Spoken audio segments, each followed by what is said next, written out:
تو اس وظیفے سے اس کے پاس بے حساب دولت آ جاتی ہے۔ ناظرین، یہ ساری نعمتیں جو ہیں، یہ ساری برکتیں جو ہیں حلال روزی میں اور اللہ پاک کا شکر ادا کرنے میں ہی پوشیدہ ہیں۔ تو کوشش کیا کریں کہ کثرت سے اللہ پاک کا شکر ادا کیا کریں۔ انشاءاللہ دیکھنا کیسے آپ کے وارے نیارے ہو جاتے ہیں۔ اگر آپ کے اوپر قرض ہے، آپ نے سود پر قرض لیا ہوا ہے، تو سب سے پہلے اللہ پاک سے معافی مانگے، کیونکہ سود حرام ہے اور اللہ پاک سے کھلی جنگ ہے۔ تو اللہ سے جنگ کون کر سکتا ہے؟ میرے بھائیوں بہنوں، جو بندہ اللہ سے جنگ کرنے کا سوچے گا وہی دونوں جہانوں میں مارا جائے گا۔ وہ دنیا میں بھی ذلیل و رسوا ہوگا اور آخرت میں بھی ذلیل و رسوا ہی رہے گا۔ جہنم کے انتہائی جو سب سے نیچے والے گڑھے ہیں، اس میں اس کو پھینکا جائے گا۔ تو آپ نے سب سے پہلے سود کے کاموں سے توبہ کرنی ہے، جھوٹ سے توبہ کرنی ہے اور غیبت سے توبہ کرنی ہے، چغلی سے توبہ کرنی ہے۔ لیکن واضح کریں کہ صرف توبہ نہیں کرنی بلکہ اس توبہ پر قائم بھی رہنا ہے۔ اور سب سے اہم بات جو ہے وہ آپ اپنے رشتہ داروں سے، اگر آپ قطع تعلق کی ہے کسی سے بھی ہیں، فوراً جا کر اسے معافی مانگے، چاہے آپ کی غلطی ہے یا نہیں۔ دیکھنا کیسے اللہ پاک آپ کے اوپر اپنا فضل و کرم کرے گا، آپ کے اوپر اللہ پاک اپنا کرم فرمائے گا۔ یا رشتہ داروں کے ساتھ آپ نے اچھا سلوک کرنا ہے، اس کے ساتھ تعلقات جوڑنے کی کوشش کرو۔ یہ نہ دیکھو کہ اس نے یہ کہہ دیا ہے، اس نے وہ کہہ دیا ہے۔ آپ عاجزی اختیار کرو۔ جو عاجزی اختیار کر لے گا اس کو پھل ملتا ہے۔ اور جب آپ کبھی بلندی پر چڑھتے ہیں، آپ کو پتہ ہونا چاہیے جب بھی آپ بلندی پر چڑھیں گے تو آپ کو جھکنا پڑے گا۔ آپ سیدھے کھڑے ہو کر بلندی پر نہیں چڑھ سکتے، اور جب آپ نے نیچے اترنا ہوتا ہے تو آپ کو سیدھا ہونا پڑتا ہے۔ تو اس وقت آپ کو ایسا سینہ تان کے نیچے اترنا پڑتا ہے، پھر ہی آپ نیچے اتر سکتے ہیں۔ ناظرین کرام، آج کا جو وظیفہ ہے اس ترتیب سے آپ اچھے طریقے سے ذرا سمجھ لیں، اور میری باتوں پر آپ نے عمل بھی کرنا ہے۔ اس کو آپ نے اپنے دوستوں کے ساتھ، رشتہ داروں کے ساتھ لازمی شیئر بھی کرنا ہے۔ یہ بھی ایک صدقہ جاریہ ہوگا۔ کسی ایک بندے نے بھی اس بات پر عمل کر لیا تو اس کا اجر آپ کو بھی ملے گا۔ جب فجر کی نماز ادا کر لیں، آپ نے کوشش کرنی ہے کہ وہیں اسی جگہ پر بیٹھ جائیں۔ مردوں نے کوشش کرنی ہے کہ وہ مسجد میں جا کر جماعت کے ساتھ نماز ادا کریں۔ عورتوں نے گھر میں نماز ادا کرنی ہے۔ اگر آپ کو ٹائم نہیں ملتا یا آپ نے کہیں جانا ہوتا ہے تو آپ عشاء کی نماز کے بعد سونے سے پہلے بھی اس وظیفے کو کر سکتے ہیں۔ کوئی ایسی پابندی نہیں ہے، لیکن فجر کی نماز کے وقت کرنا زیادہ بہتر رہے گا۔ محترم ناظرین، اللہ پاک کے آخری نبی صلی اللہ علیہ وآلہ وسلم نے فرمایا، اللہ پاک ارشاد فرماتا ہے، میں نے تمہاری امت پر دن رات میں 5 نمازیں فرض کی ہیں، اور میں نے یہ عہد کیا ہے کہ جو ان نمازوں کی ان کے اوقات میں پابندی کرے گا میں اس کو جنت میں داخل کروں گا، اور جو پابندی نہیں کرے گا اس کے لیے میرے پاس کوئی عہد نہیں۔ اللہ پاک قرآن کریم میں ارشاد فرماتا ہے، رب کو سراہتے ہوئے اس کی پاکی بولو، سورج چمکنے سے پہلے، اس کے ڈوبنے سے پہلے نماز فجر ادا کر لو۔ صحابی حضرت عبداللہ بن عمر رضی اللہ عنہ سے روایت ہے، پیارے آقا صلی اللہ علیہ وآلہ وسلم نے ارشاد فرمایا، جو صبح کی نماز پڑھتا ہے وہ شام تک اللہ پاک کا ذمے میں ہے۔ تم اللہ پاک کا ذمہ نہ توڑو۔ جو اللہ پاک کا ذمہ توڑے گا اللہ پاک اسے اوندھا یعنی الٹا کر کے دوزخ میں ڈال دے گا۔ حضرت سلمان فارسی رضی اللہ عنہ سے روایت ہے، اللہ پاک کے آخری نبی صلی اللہ علیہ وآلہ وسلم کا فرمان عبرت نشان ہے، جو صبح کی نماز کو گیا اور جو صبح بازار کو گیا، ابلیس یعنی شیطان کے جھنڈے کے ساتھ گیا۔ حضرت عمار بن ربیہ رضی اللہ عنہ فرماتے ہیں، میں نے نبی کریم صلی اللہ علیہ وآلہ وسلم کو فرماتے سنا، جس نے سورج کے طلوع اور غروب ہونے سے پہلے نماز ادا کی یعنی فجر و عصر کی، وہ ہرگز جہنم میں داخل نہ ہوگا۔ حضرت ابو عبیدہ بن جراح رضی اللہ عنہ بیان کرتے ہیں، رسول اکرم صلی اللہ علیہ وآلہ وسلم نے ارشاد فرمایا، جمعے کے دن پڑھی جانے والی نماز نماز سے افضل کوئی نماز نہیں ہے۔ میرا گمان یعنی خیال ہے تم میں سے جو اس میں شریک ہوگا اس کے گناہ معاف کر دیے جائیں گے۔ حضرت انس رضی اللہ عنہ سے روایت ہے، سرکار مدینہ صلی اللہ علیہ وآلہ وسلم نے ارشاد فرمایا، جس نے 40 دن فجر اور عشاء با جماعت پڑھی اس کو اللہ پاک 2 آزادیاں عطا فرمائے گا، ایک انار یعنی آگ سے، دوسری نفاق یعنی منافقت سے۔ نماز جنت کی چابی ہے۔ اللہ پاک ہمیں 5 وقت کی نمازیں پڑھنے کی توفیق عطا فرمائے، آمین یا الہی۔ فجر میں ہم کو اٹھنے کا شوق دے، سب نمازیں ہم پڑھیں وہ ذوق دے۔ جو صبح کی نماز سورج نکلنے سے پہلے پڑھ لے یعنی بعد جماعت ادا کرے، ایسا بندہ اللہ پاک کے ذمے میں چلا جاتا ہے۔ جو 2 نمازیں یعنی فجر اور عصر کی نماز شوق سے پڑھتا ہے، اللہ پاک اس کے لیے باقی نمازیں پڑھنا آسان کر دیتا ہے۔ جب اسے موت آئے گی اللہ پاک اس کے لیے جنت کے 8 دروازے کھول دیتا ہے۔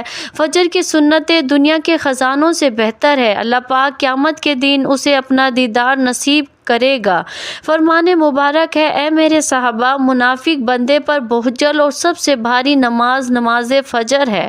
فجر کی نماز کی فضیلتوں کو مد نظر رکھتے ہوئے گزارش ہے، اگر آپ اپنی دنیا اور آخرت سنوارنا اور دونوں جہانوں میں کامیابیاں حاصل کرنا چاہتے ہیں تو فجر کی نماز کو اپنے اوپر لازمی کر لیجئے۔ اللہ پاک ہماری موت اور آخری سانس بھی نماز فجر ادا کرتے ہوئے عطا کرے، آمین۔ محترم ناظرین، اب آپ نے سب سے پہلے ایک مرتبہ بسم اللہ الرحمن الرحیم پڑھ لینی ہے۔ اللہ تعالیٰ کے پاک اور لاریب کتاب قرآن مجید میں آیا ہے، سلیمان کی طرف سے ہے، اور وہ یہ ہے کہ اللہ کے نام سے شروع کرتی ہوں جو بے حد مہربان نہایت رحم والا ہے۔ حضرت سلیمان علیہ السلام نے اپنے خط کا آغاز اللہ تعالیٰ کے بابرکت نام سے ہی کیا۔ اسی طرح حضرت نوح علیہ السلام کی کشتی کے چلنے کا تذکرہ قرآن مجید میں کیا گیا تو اللہ تعالیٰ نے ارشاد فرمایا، ترجمہ، اور کہا اس میں سوار ہو جاؤ، اس کا چلنا اور تیرنا اللہ کے نام سے ہے، بے شک میرا رب بخشنے والا مہربان ہے۔ گویا کسی بھی ایسے کام کا آغاز جو جائز ہو تو اللہ کا نام لینا، اسے شروع کرنا انبیاء علیہ السلام کی سنت مبارکہ ہے، اور اس کام میں برکت پیدا ہو جاتی ہے۔ جب نبی پاک حضرت محمد صلی اللہ علیہ وآلہ وسلم بھی کوئی کام کرتے تو اس کی ابتدا اللہ تعالیٰ کے بابرکت نام سے فرماتے تھے۔ آپ صلی اللہ علیہ وآلہ وسلم نے فرما نرواہ کے نام خطوط لکھے تو ان کا آغاز بھی اللہ تعالیٰ کے نام سے ہی کیا کرتے۔ اسے معلوم ہوتا کہ کس قدر اہمیت کی حامل ہے۔ رسول پاک صلی اللہ علیہ وآلہ وسلم کا ارشاد ہے کہ دروازہ بند کرتے وقت بسم اللہ پڑھو، چراغ گل کرتے ہوئے بسم اللہ پڑھو، برتن ڈھانپتے ہوئے بسم اللہ پڑھو، اور مشق کا منہ بند کرتے ہوئے بسم اللہ پڑھو۔ کھانے پینا، ذبح کرنا، وضو کرنے، کشتی میں سوار ہونا، ہر کام سے پہلے بسم اللہ پڑھنا مستحب ہے۔ ناظرین کرام، اس کے بعد آپ نے نبی کریم صلی اللہ علیہ وآلہ وسلم کی ذات اقدس پر صرف 11 مرتبہ درود پاک پڑھ لینا ہے۔ درود پاک بے شک ابراہیمی پڑھ لے یا کوئی چھوٹا سا درود پڑھ لیں جیسا کہ صلی اللہ علیہ وآلہ وسلم پڑھ لے، لیکن درود ابراہیمی کی فضیلت زیادہ ہے۔ ایک مرتبہ ثواب کی نیت سے میرے ساتھ بھی درود پاک پڑھیں۔ اللہم صلی علی محمد وعلی آل محمد کما صلیت علی ابراہیم وعلی آل ابراہیم انک حمید مجید۔ اللہم بارک علی محمد وعلی آل محمد کما بارکت علی ابراہیم وعلی آل ابراہیم انک حمید مجید۔ حضرت عبداللہ بن عمر رضی اللہ عنہ روایت کرتے ہیں کہ ایک شخص نے حضور اقدس صلی اللہ علیہ وآلہ وسلم کی خدمت بابرکت میں حاضر ہو کر اپنی مفلسی اور تنگ دستی کی شکایت کی تو آپ صلی اللہ علیہ وآلہ وسلم نے فرمایا، جب تم گھر میں داخل ہو اور گھر میں کوئی ہو تو اسے سلام کرو، اگر کوئی نہ ہو تو مجھ پر سلام عرض کرو اور ایک بار قل اللہ احد پڑھو۔ اس شخص نے ایسا ہی کیا، اللہ تعالیٰ نے اسے اتنا مالا مال کر دیا کہ اس نے اپنے ہمسایوں کی کی بھی خدمت کی۔ فرمان مصطفیٰ صلی اللہ علیہ وآلہ وسلم ہے، جو یہ پسند کرے کہ اللہ تعالیٰ اس کے گھر میں خیر زیادہ کرے تو جب کھانا حاضر کیا جائے وضو کرے، اور جب اٹھایا جائے تو اس وقت بھی وضو کرے۔ کھانے کے وضو سے مراد دونوں ہاتھ گھٹنوں تک اور منہ کا اگلا حصہ دھونا اور کولی کرنا ہے۔ فیضان سنت مل کر کھانے میں برکت ہے۔ سرکار مدینہ صلی اللہ علیہ وآلہ وسلم کا فرمان ہے، اکٹھے کھاؤ، الگ الگ نہ کھاؤ، برکت جماعت کے ساتھ ہے۔ اس حدیث پاک کے تحت حکیم الامت مفتی احمد یار خان علیہ رحمۃ الحنان فرماتے ہیں، ساتھ کھانے میں تھوڑا کھانا بہت کو کافی ہو جاتا ہے۔ آپس میں محبت بڑھتی ہے۔ نماز، جہاد، حج، کھانا، غرض یہ کہ عبادت اور عادات میں مسلمانوں کی جماعت بڑی اعلیٰ نعمت ہے۔ رزق میں وسعت کا نسخہ سرکار مدینہ صلی اللہ علیہ وآلہ وسلم کا فرمان مجتبار ہے، جو شخص دسترخوان سے کھانے کے گرے ہوئے ٹکڑوں کو اٹھا کر کھائے وہ فراخی کی زندگی گزارتا ہے اور اس کی اولاد میں عافیت رہتی ہے۔ رزق میں برکت کا ایک سبب رشتہ داروں سے حسن سلوک کرنا بھی ہے۔ نبی کریم صلی اللہ علیہ وآلہ وسلم نے فرمایا، جسے عمر میں اضافہ اور رزق میں زیادتی ہونا پسند ہو تو اسے چاہیے کہ وہ اللہ تعالیٰ سے ڈرے اور صلہ رحمی کرے۔ سال بھر رزق حلال ملے گا۔ فرمان مصطفیٰ صلی اللہ علیہ وآلہ وسلم ہے، بھوکا اور حاجت مند اگر اپنی حاجت لوگوں سے چھپائے، خدا تعالیٰ رزق حلال سال بھر تک اسے عنایت کرے گا۔ جس نے استغفار کو اپنے اوپر لازم کر لیا، اللہ تعالیٰ اس کی ہر پریشانی دور فرمائے گا، ہر تنگی سے اسے راحت عطا فرمائے گا اور اسے ایسی جگہ سے رزق عطا فرمائے گا جہاں سے اسے گمان بھی نہ ہوگا۔ کیا میں تمہیں وہ چیز نہ بتاؤں جو تمہارے دشمن سے نجات دے اور تمہارے رزق وسیع کر دے؟ رات دن اللہ تعالیٰ سے دعا مانگتے رہو، دعا مومن کا اختیار ہے۔ حضرت عبداللہ بن عمر رضی اللہ عنہ روایت کرتے ہیں کہ ایک شخص حضور صلی اللہ علیہ وآلہ وسلم کی خدمت میں حاضر ہوا اور اپنی تنگ دستی کا شکوہ کرنے لگا تو آپ صلی اللہ علیہ وآلہ وسلم نے اس آدمی سے فرمایا، کیا تمہیں وہ تسبیح بھول گئی جو ملائکہ کی تسبیح ہے، تمام مخلوقات کی تسبیح ہے، اسی کے ذریعے سب کو رزق دیا جاتا ہے؟ حضرت عبداللہ بن عمر رضی اللہ عنہ نے عرض کیا، یا رسول اللہ، وہ کون سی تسبیح ہے؟ آپ پہلے ٹیک لگا کر تشریف فرما تھے تو آپ سیدھے ہو کر بیٹھ گئے۔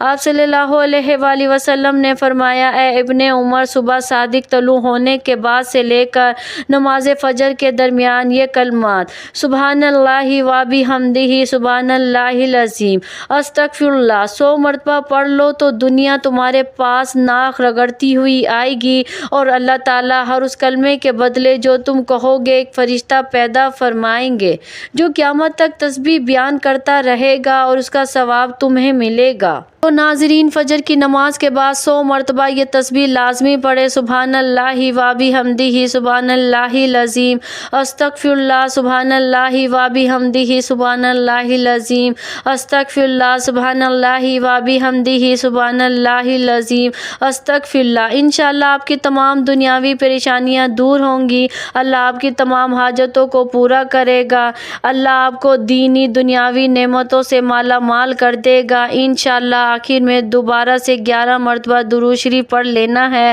درود شریف پڑھنے کے بعد آپ نے اللہ پاک سے دعا مانگنی ہے، جب بھی مانگنا ہے اللہ سے مانگنا ہے، برکت والا، خیر و عافیت والا رزق مانگے، سکون والا رزق مانگے، اس سے نہ صرف آپ کے گھر میں خوشحالی رہے گی بلکہ آپس میں پیار اور محبت بھی بڑھے گا۔ ہر بندہ دن رات زیادہ سے زیادہ پیسے کمانے کے چکر میں بہت سے راستے اختیار کرتا ہے، تو کوشش کرے کہ آپ نے مختصر راستہ نہیں اختیار کرنا، اپنے کام پر آپ نے مکمل توجہ دینی ہے، رزق حلال کمانا ہے، محنت کرنی ہے، اس سے اللہ پاک آپ کے اوپر ڈھیروں برکتیں اور رحمتیں ہونا شروع ہو جائیں گی، اور کوئی بھی وظیفہ نماز کے بغیر ممکن نہیں ہوتا۔ آپ نے 5 وقت کی نماز لازمی ادا کر لینی ہے اور حسب توفیق صدقہ خیرات بھی دینا ہے۔ محترم ناظرین، نماز کے وقت اللہ تعالیٰ نمازی ہی کی طرف متوجہ ہوتا ہے۔ اللہ تعالیٰ انسان کو سجدہ کرتے وقت ہی سب سے زیادہ پسند کرتا ہے۔ جب انسان نماز کے لیے تیار ہوتا ہے تو جنت کے دروازے کھول دیے جاتے ہیں اور نماز کی جانب جتنے قدم بڑھاتا ہے اس کے اتنے گناہ معاف کر دیے جاتے ہیں اور اتنا ہی ثواب اس کے حق میں لکھ دیا جاتا ہے۔ اللہ پاک سے دعا ہے کہ تو ہم سب کے صغیرہ کبیرہ گناہ معاف فرمائے، آمین۔ اللہ تعالی ہم سب کا حامی اور ناصر ہو۔ ناظرین، کمنٹس باکس میں اللہ تعالیٰ کے 99 ناموں میں سے ایک نام ضرور ٹائپ کریں۔ جزاک اللہ خیر۔